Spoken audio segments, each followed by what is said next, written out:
Yeah, hey, I didn't really know if I wanted to make a video on this, but I was thinking, you know, it's pretty popular on YouTube right now in the fighting game community to people talk about Guilty Gear Strive and the new beta. So I was thinking, I guess I'll do it. So like, I think overall the beta's pretty good, fun. There's some issues I have with it that I'll probably go into when I actually talk about my overall impression of the game. But for now, I think I'm just gonna talk about like the matches. So like, damage in the game was decreased, but in a really weird way.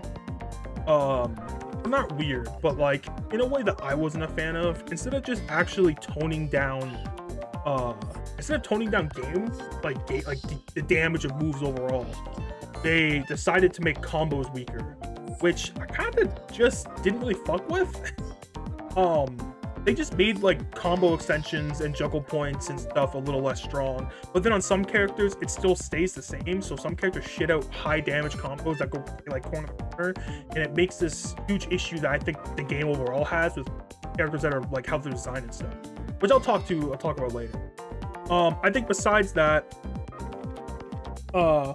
they toned down damage on command grabs, like a lot of the command, because some of them were kind of fucked up. I think they toned down Wild Throw because Wild Throw was Pot Buster for a while. And then on top of that, I think they might have buffed Chip's command grab damage, but I know they nerfed Axel's. Axel's command grab was about the same damage as a throw, maybe a little bit more, which I think is the right thing to do. Axel's command grab is super ambiguous, so you know that change makes a lot of sense. But yeah, besides that, you know, whatever. Meter build, I think was buffed. I can't remember. I'm pretty sure it was buffed. It feels like it was buffed. I feel like I was building 4 bars every round, almost. Like I was at least going full bar, like full, like my meter completely filled, at least once a round. Which was great because one of the characters I played the most was Giovanna, which means I was constantly belting out, I was shitting out damage, not taking any, you know, really fun. I don't know, I love the way the meter works in this overall. Like, it helps with the speed of matches that you have. All of your Roman cancels work differently, but they all use half a bar, so you don't have to remember how much bar you need. You just know, okay, I'm using a Roman cancel or a super, half a bar, right? Every single time I'm like, oh, I need half a bar, that's it, right? I think that's great. I think that's perfect. I think that's what you need to do. So yeah, there was 4, right? 4 different types of RC, maybe 5. There was purple, yellow, red, and blue. Blue RC, for the most part, I think was used for like movement, shit like that. It's in there with purple. Red's the combo extension one. I think purple can be used for combo extensions, but I can't remember. Yellow RC is the one I'm going to talk about the most, because yellow RC is the one that really affects this a lot, even though a lot of people don't use it. YRC, or yellow RC, is it's essentially alpha counter, or in older Guilty Gear games, a dead angle attack, or if you played Street Fighter V, very similar to like a V reversal. Yellow RC though feels great. It feels very simple to use because it's just tap a single button or tap 3 buttons and activate. You don't have to hold back. You can be holding back when you do it. There's no fear of you accidentally inputting it and like getting fucked for it, which I think is great. That's the perfect thing to do. Yeah, I think YRC is fantastic. I think meter build's good. I think the wall feels better. I think before, people were trying to avoid using the wall at all costs because it kind of fucks with Oki. But now the meter build you get from it is so good that it's almost like you want to get the wall, especially considering you don't lose, like you don't get Oki, but you don't lose your turn either, which I think is good. Your movement, for the most part, was nerfed, right? So the thing about the movement in Guilty Gear Strive, they nerfed jumping. Jumping was super fucking strong in first 2 betas, and they heavily nerfed it in this. They added a bunch of delay frames when you jump, like with frames when you jump. So like you land, or not with delay frames, sorry, recovery frames. So when you land after your move, that makes your frame data different. This basically just makes it so you can't mindlessly jump and hit something like that's like 80 feet in the air and hit them down here, and then you're like plus afterwards and you just fuck them up for it, which I think is a good change. I think overall a change like that is perfectly fine. I don't see the issue with that. I would say the change to combos in general was really the bigger problem that they had. So yeah, matches as far as speed, all that kind of shit, I think it's fine. I think the damage output is still kind of high, and you might need to make matches, like you might need to make tournament matches first to 3 in pools, like up until top 8, maybe top 8 first to 5. I think for the most part that's just because it's a ton of fucking damage. Like, characters can shit out damage. Fights are pretty fucking intense, and yeah, I think that's for the most part. I think that makes sense. Like, you know, I'm usually kind of opposed to that with team fighting games, or not team fighting, solo fighting games. But I don't know. I think with this game, it makes sense. It's really easy to snowball on someone in this, so I could totally get why. And as far as like speed of matches, I'm just gonna put this in this section. Lobbies, the lobby's still fucking stuff. It's one of the biggest issues with the game right now, because the online, right, the netcode is fucking, like, actually fantastic, right? Like, the netcode is so fucking good. I played on Wi-Fi because I was on my PS4. I don't have an Ethernet cord for it. I played on Wi-Fi the entire time. I played against people from fucking East Coast, West Coast. I played a buddy of mine who's in the UK. I played people in Florida, Mexico. It wasn't laggy at all, actually. Like, it just wasn't laggy. It was fucking great. But yeah, the netcode is fantastic. It's so fucking good. Online tournaments in this game are gonna be fucking awesome. However, and this is like really the biggest issue, is yeah, the lobbies kind of dog shit. I won't lie. The lobbies, so they made it so it's technically easier to get a match going, because instead of the way they had it before, which was basically you throw your fucking stick out, right? Like because in the game you pull out a stick to fight people. So you set up your arena anywhere on the fucking screen, right? And it was super buggy. Whereas now they basically made it like a 2D version of like Eggs, or I guess Xrd, a 2D version of Xrd's lobby system, which was basically a bunch of little arcade cabinets everywhere where you sit there and you play, right? Yeah, this lobby system is fucking bad. Half the time you won't connect with the person, it'll disconnect you. And at first I thought it was on Wi-Fi, but then I saw a bunch of streamers have the same issue. They just realized, oh, it's just how the fucking game. So that's super fucking annoying. But then on top of it, besides disconnect, especially, so this only specifically happens in ranked, but if you rank up a tower, it just ends the first to 3, first to 2. So like if you rank up, it just ends it and you're just out. Because the way the ranked works, so the way the rank system in this game works so far, what we see that you play people on a floor, you go up a floor, but then you can't go to the bottom floor. So like, let's say I'm floor 6 and I go to floor 7, I can't go to floor 6 or under anymore, but I can go anywhere higher than floor 7. So if I wanted to fight people on floor 10, I could. So yeah, that's basically how it works. It's super annoying for me. I think the lobby system is pretty annoying. However, rematching is super simple because you just rematch off the rip instead of having to restart a match, which is fucking good. And the online play itself is really good. So, you know, overall, I think it's fine. I hope player room are a lot better and they aren't nearly as frustrating. I hope that maybe if they're able to, that they could maybe shit out a fucking quick lobby that's like DFZ, fucking Granblue, or like any of their games within the last 10 years, because those lobbies, like, I don't know, it's such a weird change because ArcSys kind of had the best lobbies in fighting game, in my opinion. Like, their lobbies were interactive and kind of fun, and you had like an overworld sprite and shit like that, and it was cool because something that's important with fighting games is like locals, right? And locals have like setups, and the way the lobby system would work is that it's a bunch of setups everywhere, so it just felt like you're in a legitimate online local, which I always thought was cool. Whereas this feels very weird. Like it feels like it's unintentional, but it definitely feels like really fucking weird.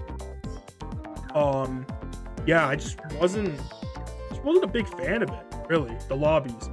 I like the way the lobbies work aesthetically a little bit, but like not as much as the old Xrd or the old bag or whatever lobbies. But really, I don't give a shit. If the lobbies work, man, I'm fine. I only give a fuck about the lobbies. But yeah, with that, I'm gonna talk about the characters. So there's like 3 or 4 characters of the 15. I just want to note 15 characters in the game. 3 or 4 characters that actually feel complete. And I'm just gonna name off like the 3 that I feel like are the most complete, which are Sol, Ramblethal, Mana, and maybe Eno. You can kind of put Eno up there. She feels pretty good, but she might just be strong instead of complete. But Giovanna feels complete, Sol feels super complete, and Ram feels complete. The rest of the cast feels like they're half of what those other characters have, and it's even funnier because Sol feels like double of what Ramblethal and Giovanna have. Sol has a lot of shit. Got good combo conversions, high damage, good Oki, good setups. Got everything you want in a character in this game. But then on top of that, which this is where it gets kind of weird, he still has big combos. Like the rest of the cast, without meter, you don't get huge combos. Sol can still do like dust loop and shit, which like I think he's the only character with a dust loop. Yeah, maybe Faust has one, I think, but I'm pretty sure he's the only character in the game with a dust loop. So it's kind of weird to see that, but I guess it's whatever. I don't know. I wasn't a huge fan, in my opinion. I wasn't really fucking with it that much. Like I wasn't really fucking with how the characters felt. Besides Giovanna, I played Giovanna. I played Nagoriyuki as well. Nagoriyuki feels like he's missing something kind of crucial. I don't know what it is. I don't know if it's something to do with like his neutral game, or like his supers, or the way Blood Meter works. Like I feel like Blood Meter. I feel like if you wanted to complete Nagoriyuki without giving him like big combos, and I think he should still get big combos, maybe a little less damage, is make Blood Rage normals, like the sword normals that would normally drain blood, make them heal you. And I don't mean like heal you a ton, like maybe like 50% on hit, 40% on chip of the damage you deal. And the only reason why I think that is because I'm in health really quickly, and whenever I activate Blood Rage, it's never for the better. Like it's always a detriment, and it's supposed to be this cool idea where since Nagoriyuki plays this neutral game and then he gets to the end game of the round, right? He gets to the end game of the round, and he goes Blood Rage, and then he can chip you out with his normals, right? That's supposed to be kind of like the scary part. But it feels like I get it just before the end of the round, and then I kind of get fucked for it because I lose so much. I think the way it should work is that the chip damage you deal, or like a certain amount of health you get back, not so I heal a bunch of health while I'm in Blood Rage, because I don't want that really. I just want it so like if I use my normals correctly, instead of losing 70% of my health bar, I only lose 50 or 25%, right? If I'm smart and I get like an anti-air fucking crouching 2H, right? If I get an anti-air 2H that's counter hit, right? I should get a big chunk of my health back because I feel like I did the right thing there, instead of fucking losing all my health bar. That's the most frustrating part about playing Nagoriyuki, is that I feel like I'm constantly being punished for doing the right idea because of Blood Rage, which I feel like if you're gonna do it like that, well, do it like other games, right? Because if you look at Skullgirls, right? Skullgirls for the most part is a fun game, good game, but I'm talking about specifically Eliza. So Eliza's like demon form, what's it fucking called? Oh my god, what's her name? Sekhmet, right? Sekhmet? Skeleton form?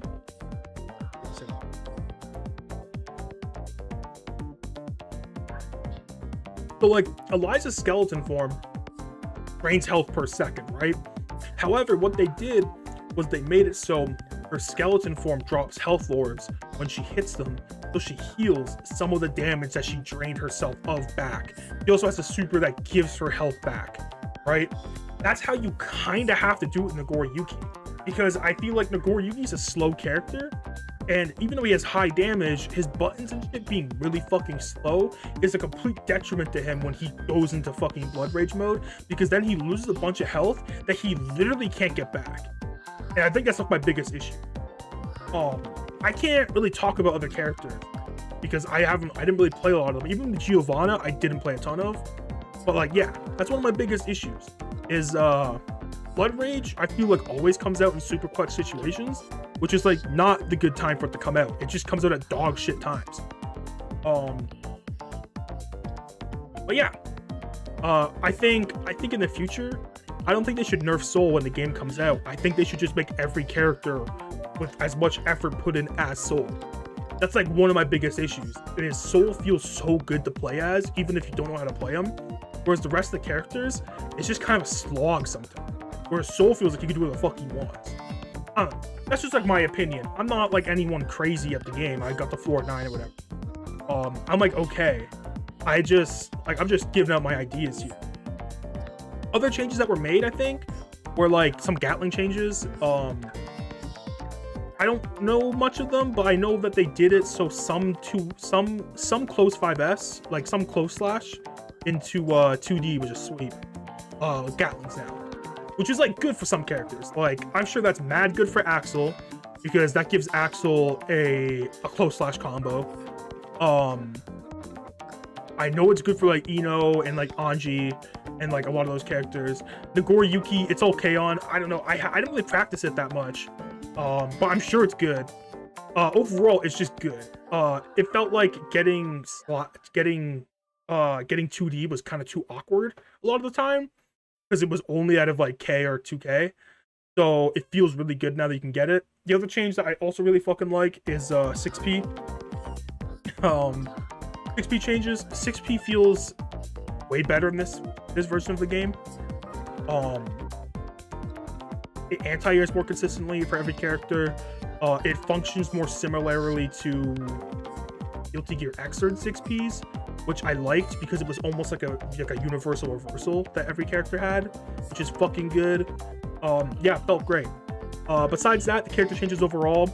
They reduced combo routes, which I talked about earlier. That's how they changed damage, really. They nerfed command grabs, and they got rid of some OP setups for some characters like Milia, which I am kind of in a weird situation with, because they said they don't want to see the same thing over and over again. That's like their idea. Like they don't want like a new player to get mad because they constantly get hit by the same thing over and over again. But what I've realized with Milia and like some other characters as well is like they still just do the same thing over and over again, but now they don't even have the option to do other things, which makes it way more boring. But that comes down to the nerfs too. That comes down to the nerfs to combos. But yeah, my overall impressions of the final beta, I think for the most part, the game feels good. Playing matches felt great. The lobbies felt like dog shit. The lobbies felt super bad and like kind of useless, but damage felt okay. Matches didn't feel too lopsided for me, even when I was playing characters that would beat at matchups. The ranking system I actually think is pretty good. Like the placement system, I think is a smart idea. They didn't talk about a lot, but I think it's a good idea. It's like kind of similar to like League of Legends placements. And yeah, some changes I'm just hoping for is that going forward, they slightly tweak some of the characters to be more like Soul, in the sense that like have as much put into them. Like I feel like Soul feels like such a complete character, which is why he's so much better than the rest of the cast. Whereas in other Guilty Gear games, since every other character had as much effort put in as Soul, he was like mid tier. So yeah, I'm really hoping that they just make every other character better and give them better combo routes and stuff, rather than nerfing Soul. But yeah, that's my thoughts on Guilty Gear Strive. In the last beta, the game looks super fun. It's coming out June 11th, I think, right? A few days after my birthday. I'm gonna be streaming it. You know, my Twitch link's in bio, and I hope everyone has a fucking great day.